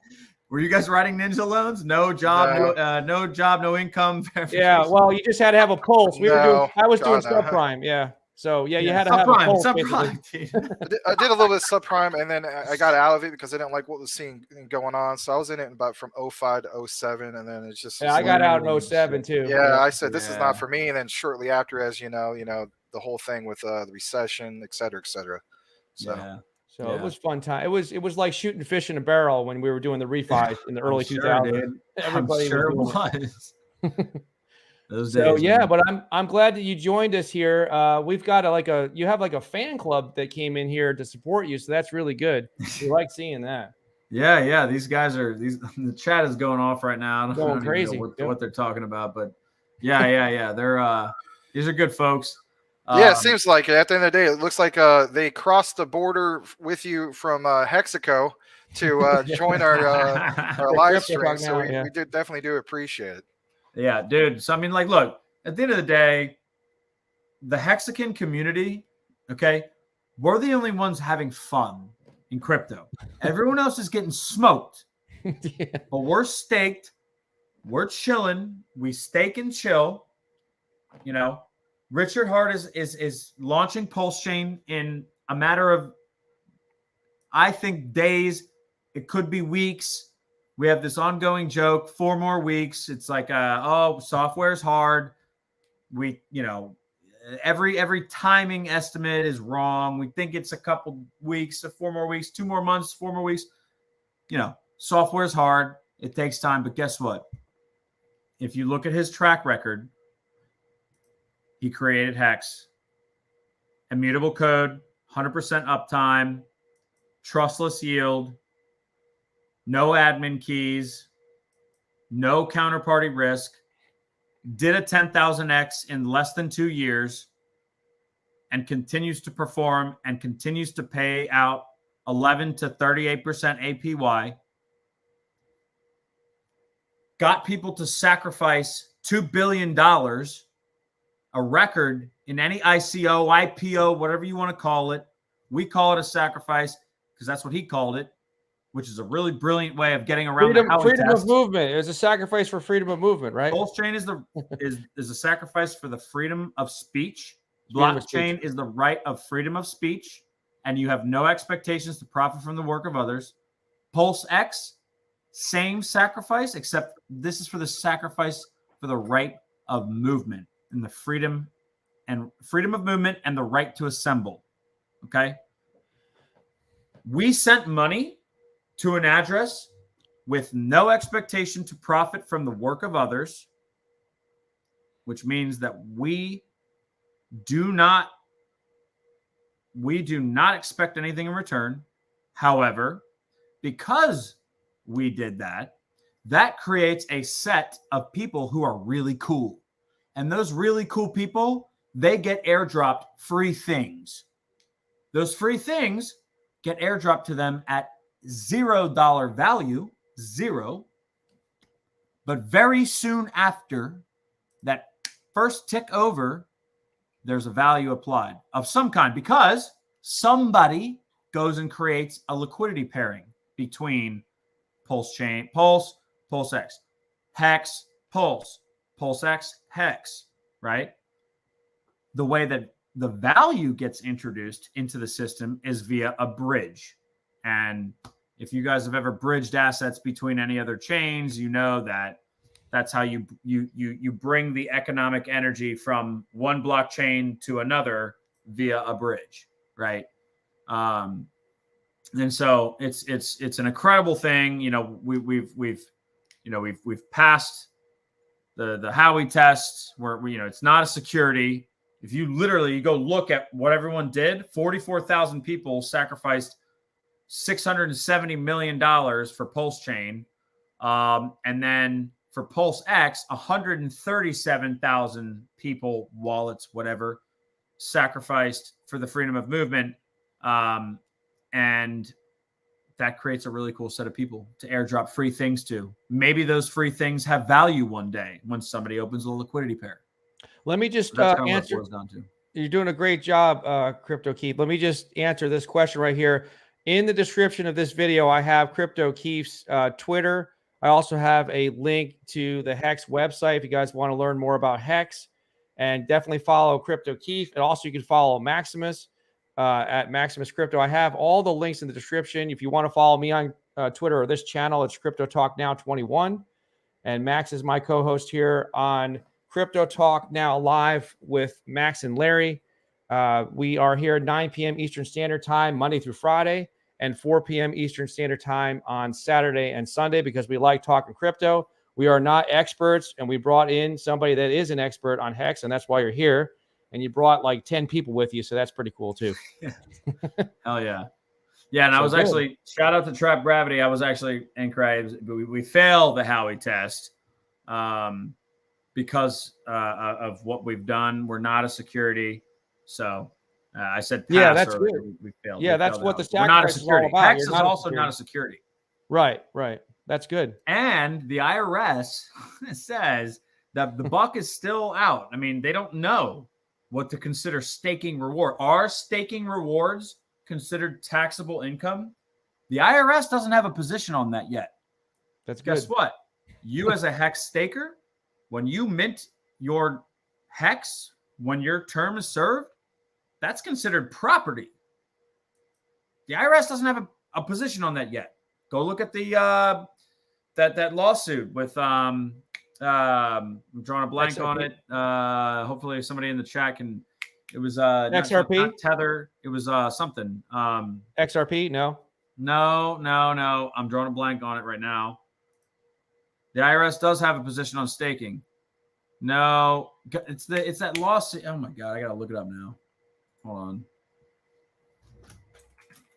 Well, while he's looking that up, I just want to state that, there's a few people who just recently joined our live stream on Crypto Talk Now with Max and Larry. I'm Max. This is Larry. We are with our special guest, KryptoKEEF. And with that said, like, comment, and subscribe. If you haven't done so already, guys, we have a great show tonight. I will leave you with this while you're looking that up, Keef, and that is this. What stood out for me, let's just say hypothetically, I'm just a person just recently joined the live stream and so on. What stands out for me, if I had to sum it up with Hex, is if you compare it to other crypto projects out there, it seems as though... It's not a project. You said it's not a project. It's already a product. Yeah, okay. It's the only product in crypto. It's a product. Okay. What stands out definitely is the staking, because at the end of the day, you want to create... a coin or token, for instance, in which has scarcity. And by, promoting this great incentive with the staking, I would say it's just that. If you compare this to other ones out there, man, you guys really pound home the staking, and rightfully so. I mean, you listed a whole outline of the reasons why you should do that. Again, me personally, I like to be involved with various cryptocurrencies that pound home the whole concept of staking incentives, mainly because of I want to see something become more scarce. I look at Bitcoin, over the years, it's become more scarce. Heck, even, for those who are, you may not be a fan of SHIB, but I am. And, my attitude is like, he's a big fan of Saitama. He was saying earlier how he felt about well, it. my point is this, like I hold a couple leash. I should have shorted Bitcoin. I should have sold my Saitama and shorted Bitcoin. Shout out to my boy.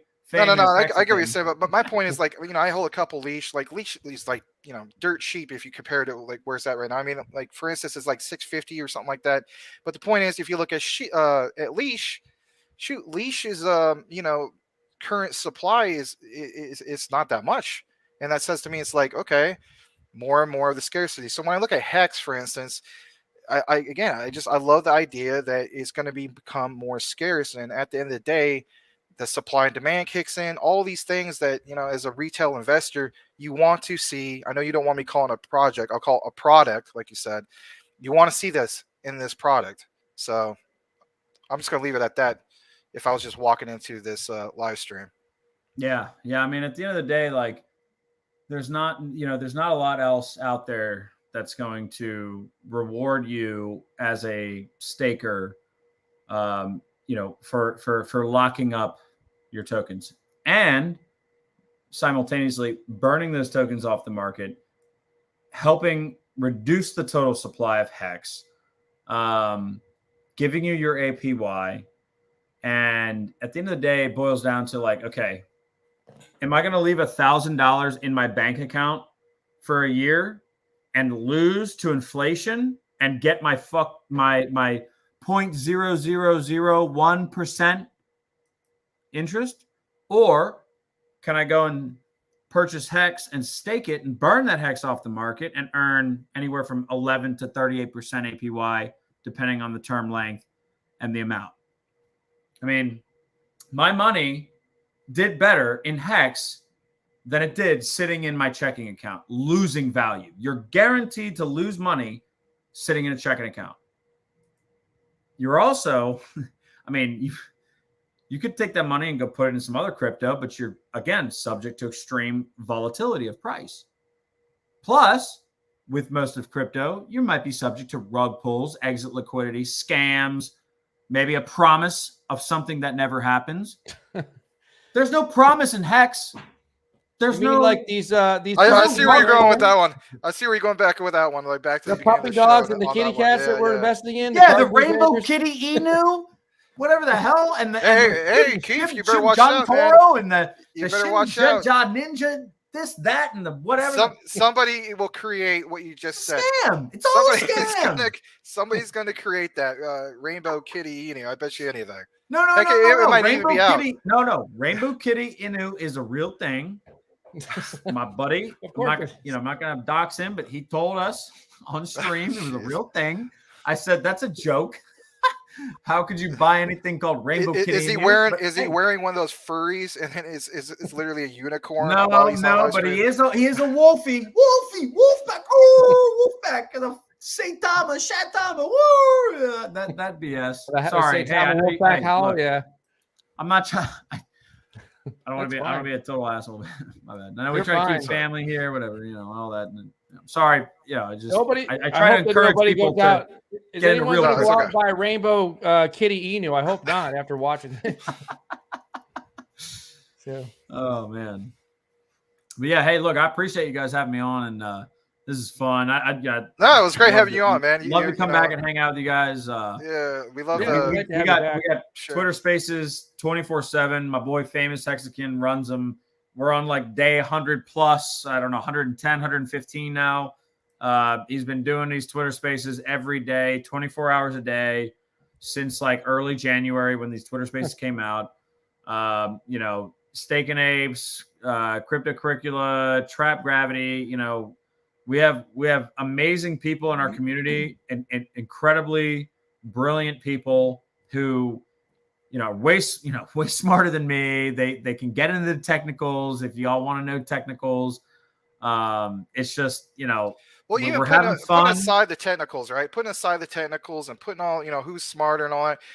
What I love is just the passion you guys bring. You yourself and your fellow, as you would say, Hexicans, crossing over from Hexico, right? And Come on it's down very, to Hexico, dude. Come swim. Right. The water's warm, bro. Well, everything I've been seeing, yeah, I'm definitely leaning that way because at the end of the day, I mean, I'm an investor as well. Again, like we always said, not financial advice that we give, but at the end of the day, we do have our own personal plays. And for me, personally speaking, I mean, Hex is brilliant. I mean, from top to bottom. So, yeah. Yeah, this has been a real fun show. I guess we should wrap it up because guys are pulling our legs here. They're telling us that we need to land the plane and go to bed, and they're throwing us off the airwaves. So we need something else to talk about next time.